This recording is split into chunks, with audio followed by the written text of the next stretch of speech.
শিব চতুর্দশীর ভিডিওটা আমার আজকে ছাড়তে হচ্ছে, কারণ শিব চতুর্দশীর দিন সারা রাত জেগে তার পরের দিন ভিডিও এডিট করার কোনো ইচ্ছেই হচ্ছিল না।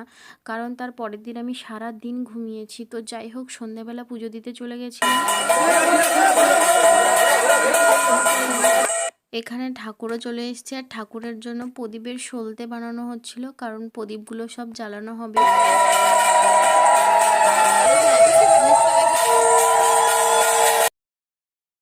এখানে আবার ঠাকুরের বরণ শুরু হয়ে গেছে।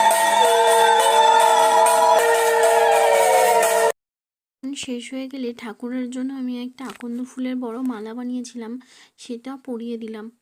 তারপরে এখানে দেখি আবার ঠাকুরের ফল চলে এসেছে।